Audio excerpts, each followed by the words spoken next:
The hell are you supposed to be?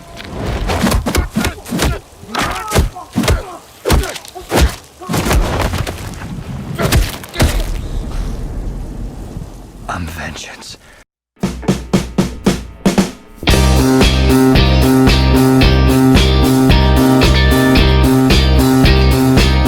Hey guys, how's it going? It's me, Jaan from the Phenomenal Bunch, and today I'm going to talk about the future of superhero games. In case you're wondering, why isn't Spider-Man Miles Morales on here? Well, it's because I already made a video on it. You can check it out on the channel after watching this one. The 3 games I'm focusing on are Marvel's Avengers, Gotham Knights, and Suicide Squad: Kill the Justice League. Not only did I want to discuss my thoughts on each game, I wanted to talk about why I'm not the biggest fan of this co-op game direction. I know there will be a lot of people who disagree with me, but just hear me out. Also, it's just my opinion, so if you are super excited for these games, more power to you.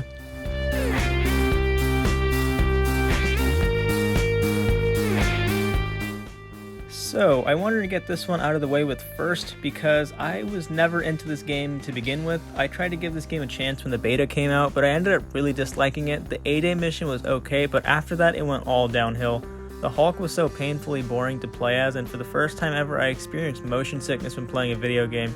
There was so much motion blur that I had to turn the game off.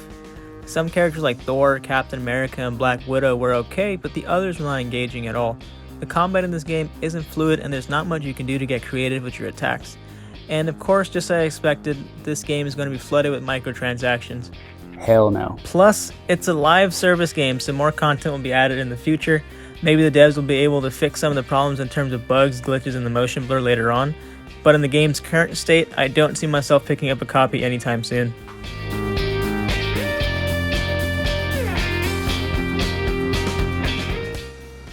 Out of all the games I'm talking about today, this is the one I'm most excited for. I was a little skeptical at first, to be honest, but the more I hear about this game, the more interested I am. IGN talked to the devs and they released some big details about the game.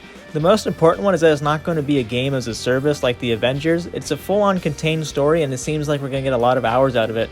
In the gameplay video, one of the devs says that the Batgirl they're playing as has about a dozen hours worth of progression, so I would imagine the game is pretty long.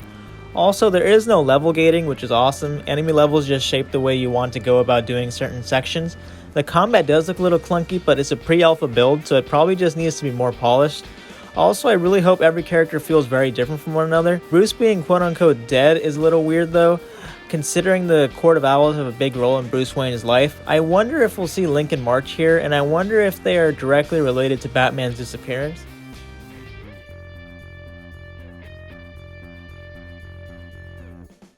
This game has been getting mixed reactions, but in my opinion the premise of this game isn't very interesting.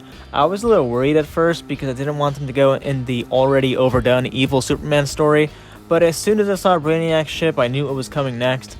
This will now be the 3rd game where Superman is evil, unless I'm forgetting any. Previously it was Injustice Gods Among Us and Injustice 2. Also we had a little bit of evil Superman in Justice League. Other than the story, I'm digging the look and feel though. The voice acting was pretty good, Captain Boomerang was pretty funny, Harley Quinn looks cool, King Shark is voiced by Samoa Joe, and as a wrestling fan that makes me happy. And I don't get the hate on Deadshot. Let me take a quick look and compare Arkham City Deadshot to this one, considering it's in the same universe. Okay, yeah, he just got a nice fade and he shaved his beard. Don't see anything else wrong here. My only real problem is that King Shark kinda exploded in Assault on Arkham, so like, how did he, survive that? Is this a different shark? All in all, even though I'm not into the story, I'm still excited to see some gameplay. Rocksteady is obviously a very talented studio, so we'll just have to wait and see.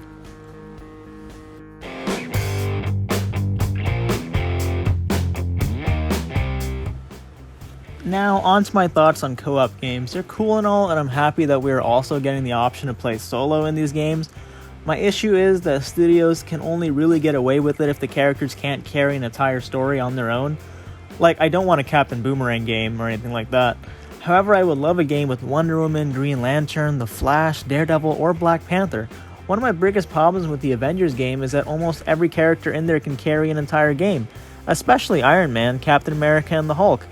Also, I believe a Thor game done right can be absolutely amazing. Arkham Asylum proved that with enough passion, talent, and dedication, a character like Batman, who had pretty much no good game at the time, can have an amazing game. Spider-Man PS4 proved that even if there were a ton of single-player Spidey games before, there's still an opportunity to do something new and exciting. So why is it that out of the 4 major superhero titles coming out in the future, only one of them is a single player experience, and it's another Spider-Man game? I would love to hear all your thoughts on this. To me, I believe studios just see more money in these kinds of games, even though single player games have proven otherwise.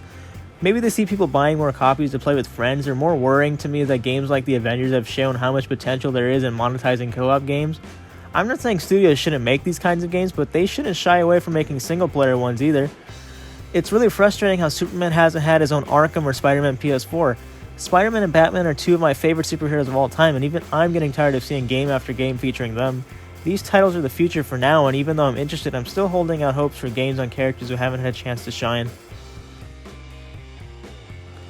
Alright guys, thank you so much for watching. If you made it this far, I would love to hear your thoughts on the games we have coming up in the future. Are you more interested in co-op ones like the Avengers, Gotham Knights, and Suicide Squad, or are you more interested in single player ones for characters that deserve a good game or characters that have never really had one? Let me know in the comment section below. Also, if you guys like this video, please leave a like. It helps us out a lot. And of course, if you guys want to see more, then go ahead and hit that subscribe button. Thank you and have a nice day.